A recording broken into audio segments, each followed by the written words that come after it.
Hi friends, welcome back to Mazhathulli creations. ഈ channel നിങ്ങൾ ആദ്യമായിട്ടാണ് കാണുന്നതെങ്കിൽ സബ്സ്ക്രൈബ് ചെയ്യാൻ മറക്കല്ലേ. സത്യയും പപ്പിയും വനത്തിൽ അകപ്പെട്ടിരിക്കുകയാണ്. കുട്ടികളെ അന്വേഷിച്ച് പോയിക്കൊണ്ടിരുന്നപ്പോഴാണ് ഇവരുടെ ബാഗ് ശ്രീരഞ്ജിനി കാണുന്നത്. ഇവർ വലിയൊരു ചതിക്കുഴിയിലാണെന്ന് ഇപ്പോൾ ശ്രീരഞ്ജിനിക്ക് മനസ്സിലായി കഴിഞ്ഞു. എന്നാൽ നേരം സന്ധ്യയാവാറായിരിക്കുന്നു. ഇരുട്ടും ചതുപ്പും വന്യമൃഗങ്ങളും ഒക്കെ അടങ്ങിയ വലിയൊരു കാട് തന്നെയാണിപ്പോൾ. ഫയർഫോഴ്സും സ്പെഷ്യൽ ഫോഴ്സിനൊക്കെ അറിയിക്കാൻ കോൺസ്റ്റബിൾസ് പറയുന്നുണ്ട്. എന്നാൽ ശ്രീരഞ്ജിനി പറയുന്നു, അവരൊക്കെ വന്നോട്ടെ, എന്നാലും നമ്മളെ കൊണ്ട് ആവുന്നതൊക്കെ ചെയ്യണം. അവരിവിടെ എത്തുന്നത് വരെ നമ്മളെ എന്തെങ്കിലും ഇവിടെ തടഞ്ഞു നിർത്തുന്നുണ്ടെങ്കിൽ അത് നമ്മുടെ മനസ്സിലെ ഭയം മാത്രമാണ്. എന്നാ വാ നമുക്ക് നോക്കാം എന്ന് പറഞ്ഞിട്ട് കാർ അവിടെ തന്നെ നിർത്തിയിട്ട് അവരന്വേഷിക്കുകയാണ് കുട്ടികളെ. ബാക്കിയുള്ള എല്ലാവരും ഇപ്പോൾ മീൻപാറയിൽ എത്തിയിരിക്കുകയാണ്. എല്ലാവരും പല വഴിക്കായിട്ട് അന്വേഷിക്കുന്നു. വിഷ്ണുവും രോഹിത്തും ശ്യാമിയും ഒരു സംഘം, ശാലിനിയും മറ്റും വേറൊരു സംഘം, പോലീസുകാരും മറ്റൊരു സംഘം, അങ്ങനെ പലതായിട്ട് അന്വേഷിക്കുകയാണ് കുട്ടികളെ. എന്നാൽ ശ്രീരഞ്ജിനി മാത്രമാണ് കുട്ടികളുടെ അരികിൽ ഇപ്പോൾ എത്തിയിരിക്കുന്നത്. കാർ അവിടെ നിർത്തിയതിനു ശേഷം നടന്ന് അന്വേഷിക്കുകയാണ് ശ്രീരഞ്ജിനിയും കൂട്ടാളികളും. വിഷ്ണു കാറിലിങ്ങനെ വരുമ്പോൾ പെട്ടെന്ന് കുറേ മരങ്ങൾ വിഷ്ണുവിൻ്റെ കാറിൻ്റെ മുന്നിൽ കിടക്കുന്നു. അതുകൊണ്ട് തന്നെ കാറിൽ നിന്നും ഇറങ്ങുകയാണ് അവർ. ശാലിനി പോയിരിക്കുന്ന കാർ ഒരു സ്ഥലത്ത് നിർത്തുകയാണ്. അതിലുള്ള പോലീസുകാരൻ പറയുന്നുണ്ട്, ഫോൺ സിഗ്നൽ കാണിക്കുന്നത് ഇവിടെയാണ്, അതുകൊണ്ട് ഇവിടെ നിന്ന് അങ്ങോട്ട് അന്വേഷിക്കേണ്ടി വരും, വണ്ടി അങ്ങോട്ടേക്ക് പോകില്ല. ഇതേ സമയം വിഷ്ണു പറയുന്നു, കാട്ടിലേക്ക് ഇനി നമുക്ക് നടക്കാം, അല്ലെങ്കിലും കാട് വിട്ട് അധിക ദൂരം പോയി കാണില്ല പിള്ളേര്. ഇതേ സമയം അനു പോലീസിനോട് പറയുന്നു, ഇറങ്ങി നടക്കാനോ, അതും ഈ വനത്തിലൂടെ മേഡത്തിനെയും കൊണ്ട്. വന്യമൃഗങ്ങളൊക്കെ ഉള്ളതല്ലേ. ഇത് കേട്ട് പോലീസ് പറയുന്നു, കളക്ടർ അമ്മയെ സംബന്ധിച്ച് റിസ്ക് ആണ്, നമുക്ക് വേറെ എന്തെങ്കിലും വഴി ആലോചിക്കാം. വിഷ്ണു ആണെങ്കിൽ പറയുന്നു, വേറെ വഴിയൊന്നുമില്ല, വാ നമുക്ക് പോകാമെന്ന്. അവർ മുന്നോട്ടേക്ക് നടക്കുന്നു. ശ്യാമം അടിച്ചു നിന്നെങ്കിലും നിങ്ങൾ വരുന്നില്ലേ എന്ന് വിളിക്കുന്നു. അങ്ങനെ വിഷ്ണുവും ശാലിയും രോഹിത്തും കൂടി കുട്ടികളെ അന്വേഷിച്ച് പോയിക്കൊണ്ടിരിക്കുകയാണ്. അവരിപ്പോഴും വലിയ ടെൻഷനിലാണ് കുട്ടികളെ കാണാത്തതിനാൽ. പറയുന്നതിന് മുമ്പ് തന്നെ ശാലിനി കുട്ടികളെ അന്വേഷിച്ച് പോയി കഴിഞ്ഞു. ഏത് കാട്ടിലൂടെയാണെങ്കിലും സ്വന്തം മക്കളെ തേടി ഏതൊരമ്മയ്ക്കും പോകാതിരിക്കാൻ സാധിക്കില്ല. സമയം പാഴാക്കാനല്ല, മേഡത്തിനെ സേഫാക്കിയിട്ട് എത്രയും പെട്ടെന്ന് വനത്തിലേക്ക് ഇറങ്ങണം, രാത്രിയായില്ലേ, കാടിന്റെ സ്വഭാവം മാറും എന്നൊക്കെ പോലീസ് പറയുന്നുണ്ട്. അവർ തിരിഞ്ഞു നോക്കിയതും ശാലിനി അങ്ങോട്ടേക്ക് പോയി കഴിഞ്ഞിരിക്കുന്നു. അവർ തിരിഞ്ഞു നോക്കിയപ്പോൾ ശാലിനിയെ കാണുന്നില്ല. ചതിച്ചോ എന്ന് പറഞ്ഞിട്ട് ശാലിനിയെ തേടി നോക്കുകയാണ് അവർ. ശാലിനിയാണെങ്കിൽ മക്കളെ തേടി ഇറങ്ങിയിരിക്കുന്നു. ശാലിനി അവർ കണ്ടുപിടിച്ചു. സമയം കളയാനില്ല, പെട്ടെന്ന് നോക്കാമെന്ന് ശാലിനി അവരോട് പറയുന്നു. അങ്ങനെ എല്ലാവരും കൂടി കുട്ടികളെ അന്വേഷിക്കുകയാണ്. ഇതേ സമയം ശാലിനിയും ശാന്തയും കാട്ടിലുള്ള ഒരു ക്ഷേത്രത്തിൽ എത്തിയിരിക്കുകയാണ്. അന്ന് ആ അമ്മ പറഞ്ഞ അതേ കാട്ടിൽ തന്നെ, അതേ ക്ഷേത്രത്തിൽ തന്നെ രണ്ടുപേരും അവിടേക്ക് വന്നിരിക്കുന്നു. ഇത് തന്നെയല്ലേ മലീശ്വരൻ കോവിൽ എന്ന്? കാട്ടുമുക്കിലുള്ള ഈ ക്ഷേത്രത്തിനെ പറ്റിയാണോ ഭാനുമതിയമ്മ പറഞ്ഞതെന്നും ശാരദമ്മ ശാന്തയോട് പറയുന്നു. ആരെയും കാണാനില്ലല്ലോ എന്നും പറഞ്ഞുകൊണ്ടിരിക്കുന്ന സമയത്താണ് തിരുമേനി അവിടേക്ക് വരുന്നത്. നമസ്കാരം തിരുമേനി എന്ന് ശാരദാമ്മ പറയുന്നു. എന്താണാവോ ഈ സമയത്ത് എന്ന് അദ്ദേഹം ചോദിച്ചപ്പോൾ ശാരദാമ്മ പറയുന്നു, ഒരു പൂജ ചെയ്യാനുണ്ടായിരുന്നല്ലോ, മരിച്ചയാളുടെ പേരും നക്ഷത്രവും പറഞ്ഞോളൂ, ചെയ്യാമെന്ന് തിരുമേനി പറയുമ്പോൾ പെട്ടെന്നൊരു വല്ലാണ്ടാവുകയാണ് ശാരദാമ്മ. മരിച്ചയാളോ? ഇത് ജീവിച്ചിരിക്കുന്ന ആൾക്ക് വേണ്ടിയാണെന്ന് ശാരദാമ്മ പറയുന്നു. നിങ്ങൾ മലീശ്വരൻ കോവിലേക്ക് തന്നെയല്ലേ വന്നത് എന്ന് അദ്ദേഹം വീണ്ടും ചോദിച്ചപ്പോൾ അതെയെന്ന് ശാരദാമ്മ. എന്നാലേ ആത്മാക്കളുടെ ക്ഷേത്രം എന്നാണ് ഇവിടെ അറിയപ്പെടുന്നത്. ഇവിടെ ജീവിച്ചിരിക്കുന്നവർക്ക് വേണ്ടി പൂജാഗതികളൊന്നുമില്ല, പൊയ്ക്കോളൂ, നിങ്ങളെ ആരോ പറഞ്ഞ് തെറ്റിദ്ധരിപ്പിച്ചിരിക്കുകയാണ്. ശാരദാമ്മ വീണ്ടും പറയുന്നു, തിരുമേനി അങ്ങനെയാവാൻ വഴിയില്ല തിരുമേനി, ഒരു ഭാനുമതിയമ്മയാണ് ഈ ക്ഷേത്രത്തിനെ പറ്റി പറഞ്ഞത്.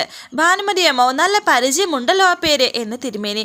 അതേ തിരുമേനി, ഈ ക്ഷേത്രത്തിനെ പറ്റി നല്ല ഗ്രാഹ്യത്തിലാ തിരുമേനി സംസാരിച്ചത് എന്ന് ശാരദാമ്മ പറയുന്നു. നിങ്ങൾ പറയുന്നത് എനിക്ക് ശരിക്കും അങ്ങോട്ട് മനസ്സിലാകുന്നില്ല കേട്ടോ. ഈ ക്ഷേത്രത്തിൽ അങ്ങനെ നിത്യ സന്ദർശകർ വേറെ ആരുമില്ല.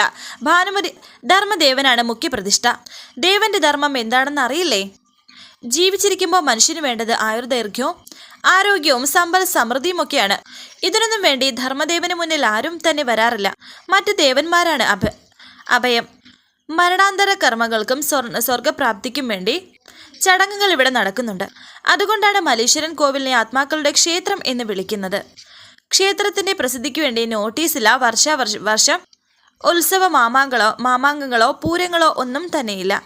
ആരെങ്കിലും ഈ കോവിലിനെ അറിയുന്നുണ്ടെങ്കിൽ അത് വാമൊഴിയായി മാത്രം. ക്ഷേത്രത്തിൽ ആത്മാക്കൾ നിത്യസന്ദർശകനാണത്രേ. മനുഷ്യരൂപത്തിൽ മജ്ജയും മാംസവുമായി അങ്ങനെ പലരും ഇവിടെ കണ്ടിട്ടുണ്ടെന്ന് എനിക്ക് പലരും പ്രചരിക്കുന്നുണ്ട്. നിങ്ങൾ പേടിക്കേണ്ട, ഈ നിൽക്കുന്ന ഞാൻ മനുഷ്യൻ തന്നെയാണ്. എന്താണ് ഉദ്ദേശം പറഞ്ഞോളൂ. അതൊരു ദർശനമാണെന്ന് ശാരദാമ്മ പറയുന്നുണ്ട്. ധർമ്മദേവന്റെ ക്ഷേത്രത്തിൽ പൂജകൾ ചെയ്യുന്നുണ്ടെങ്കിലും എനിക്ക് ഈ ദർശനത്തെ പറ്റിയൊന്നും കൂടുതൽ വിശ്വാസമൊന്നുമില്ല. പറഞ്ഞോളൂ, കഥകൾ കേൾക്കാൻ എനിക്കും ഇഷ്ടമാണ്. എന്തായാലും കഥയല്ലേ എന്ന് തിരുമേനി പറയുന്നു. പറഞ്ഞോളൂ ശാരദാമ്മേ, എന്തായാലും ഇത്രയും ദൂരം വന്നതല്ലേ എന്ന് ശാന്ത പറയുന്നുണ്ട്. ഈ സമയം അവിടെ ഉണ്ടായ കാര്യങ്ങളും ഭാനുമതി അമ്മ വന്ന് പറഞ്ഞ കാര്യങ്ങളെല്ലാം തന്നെ ശാരദമ്മ പറയുകയാണ്. ഈ പറഞ്ഞതെല്ലാം സംഭവിച്ചു തന്നെയാണല്ലോ അല്ലേ എന്ന് തിരുമേനി ഒന്നുകൂടി എടുത്തു ചോദിച്ചപ്പോൾ ശാന്ത പറയുന്നുണ്ട്. ശാരദാമ്മ പറഞ്ഞ ആ ചെരുപ്പ് ഞാനും കണ്ടതാണ് തിരുമേനി, പക്ഷേ ആ സ്ത്രീയെ ഞാൻ കണ്ടില്ല. ആ സംഭവം ഓർമ്മിക്കാൻ ഇപ്പോൾ ഒരു അടയാളമുണ്ടായെന്ന ശാരദാമ്മ പറയുന്നത്. നിങ്ങൾ പറഞ്ഞ കുട്ടികൾ എന്ന് അദ്ദേഹം ചോദിച്ചപ്പോൾ ശാരദാമ്മ പറയുന്നു, അവർ രണ്ടുപേരെയും കാണാതായിരിക്കുന്നു.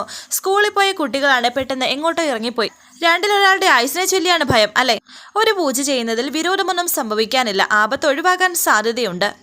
പക്ഷേ മല്ലീശ്വരൻ കോവിലിൽ എന്ന് പറഞ്ഞപ്പോൾ ശാരദാമ്മ പറയുന്നു, മല്ലീശ്വരൻ കോവിൽ എന്ന് തന്നെയാണ് അവർ പറഞ്ഞത്, എനിക്ക് നല്ല ഉറപ്പാണ്. അത് തന്നെയാണ് ആശയക്കുഴപ്പം. മരണവുമായി ബന്ധപ്പെട്ട് മാത്രമേ ഈ പേര് ആരും പറയാറുള്ളൂ. സ്വപ്ന ദർശനത്തിലായാലും മല്ലീശ്വരൻ കോവിൽ എന്ന പേര് വന്നാൽ കാലവാശം കഴുത്തിൽ ചുറ്റി എന്നാണ് അർത്ഥം. അതുകൊണ്ട് ആ ദർശനം എന്ന് പറയുന്നത് വലിയൊരു അപകടം തന്നെയാണ്. പേടിപ്പിക്കില്ല, അങ്ങനെ തന്നെയാണ് സത്യം.